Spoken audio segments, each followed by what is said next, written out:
ഗുളിക കൂടുതൽ ഇരുണ്ടതും ഭയങ്കരനുമാണ്. ശിവതാണ്ഡവത്തിന്റെ സമയത്ത് ഭഗവാന്റെ വീർപ്പിൽ നിന്ന് ജനിച്ചവനായി പലപ്പോഴും കാണപ്പെടുന്നു. അവൻ മരണത്തെയും നീതിയെയും പ്രതിനിധാനം ചെയ്യുന്നു. ആചാരങ്ങളിൽ ഗുളിക പഞ്ചൂർലിയോടൊപ്പം പ്രത്യക്ഷപ്പെടുന്നു. ഒന്ന് സംരക്ഷിക്കുന്നു, മറ്റൊന്ന് ശിക്ഷിക്കുന്നു.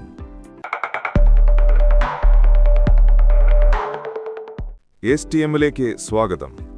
കാന്താര ചാപ്റ്റർ 1 ട്രെയിലർ ഒരു ഗംഭീര കാഴ്ച അനുഭവം വാഗ്ദാനം ചെയ്യുന്നു. ഋഷഭ് ഷെട്ടി സംവിധാനം ചെയ്യുന്ന ഈ ചിത്രം ഒരു പ്രീക്വൽ മാത്രമല്ല, ഇത് കാന്താരയുടെ ലോകത്തിലേക്കുള്ള ഒരു ഡീപ് ഡ്രൈവ് ആണ്. ഈ വീഡിയോയിൽ നമ്മൾ ഈ ട്രെയിലറിന്റെ ചില ഡീറ്റെയിൽസ് ചർച്ച ചെയ്യുകയാണ്.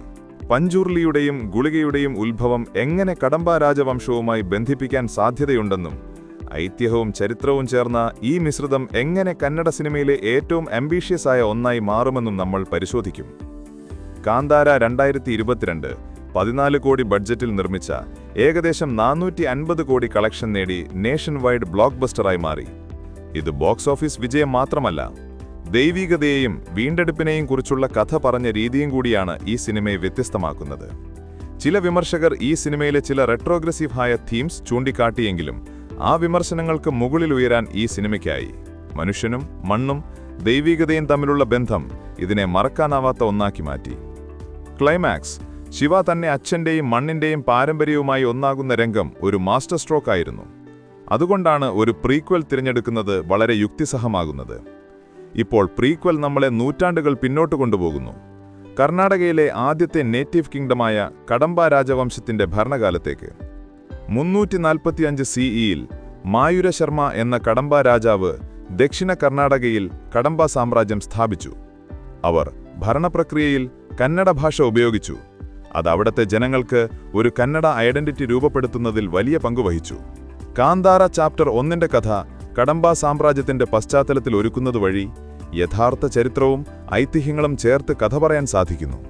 പഞ്ചൂർലി എന്നാൽ വൈൽഡ് ബോർ എന്നാണ് അർത്ഥം. ഐതിഹ്യങ്ങളനുസരിച്ച് ശിവഭഗവാന്റെ സൃഷ്ടിയാണ് പഞ്ചൂർലി.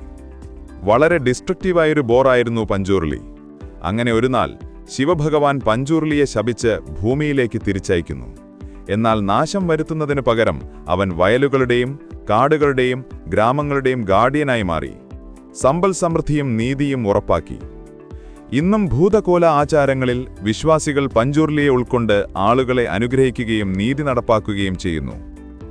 ഗുളിക കൂടുതൽ ഇരുണ്ടതും ഭയങ്കരനുമാണ്. ശിവതാണ്ഡവത്തിന്റെ സമയത്ത് ഭഗവാന്റെ വീർപ്പിൽ നിന്ന് ജനിച്ചവനായി പലപ്പോഴും കാണപ്പെടുന്നു. അവൻ മരണത്തെയും നീതിയെയും പ്രതിനിധാനം ചെയ്യുന്നു. ആചാരങ്ങളിൽ ഗുളിക പഞ്ചൂർലിയോടൊപ്പം പ്രത്യക്ഷപ്പെടുന്നു. ഒന്ന് സംരക്ഷിക്കുന്നു, മറ്റൊന്ന് ശിക്ഷിക്കുന്നു. ഗ്രാമവാസികൾ അവനെ ഭയക്കുകയും ബഹുമാനിക്കുകയും ചെയ്യുന്നു.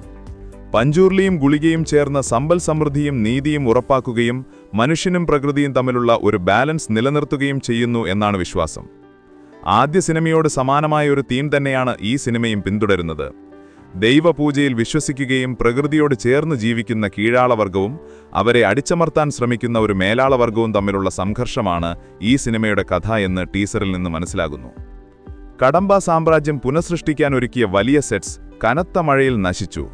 ഋഷഭ് ഷെട്ടിയും 30 ക്രൂ അംഗങ്ങളുമായി പോയ ഒരു ബോട്ട് മറിഞ്ഞുപോയിരുന്നു.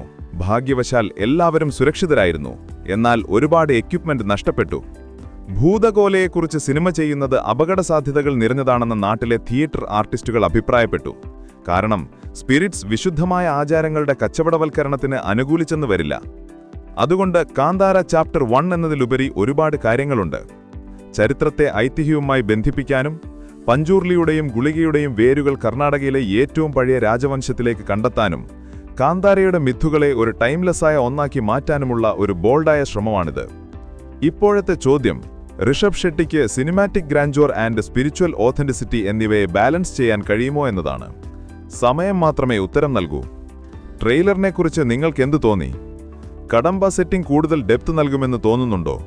അതോ ഇത് വളരെയധികം ആംബിഷ്യസ് ആണോ? കമന്റ്സിൽ നമുക്ക് സംസാരിക്കാം. ഈ ബ്രേക്ക് ഡൗൺ നിങ്ങൾക്ക് ഇഷ്ടപ്പെട്ടെങ്കിൽ സിനിമയെക്കുറിച്ചുള്ള കൂടുതൽ ഡീപ് ഡൈവ്സിനായി ലൈക്ക് ചെയ്യാനും ഷെയർ ചെയ്യാനും സബ്സ്ക്രൈബ് ചെയ്യാനും മറക്കരുത്.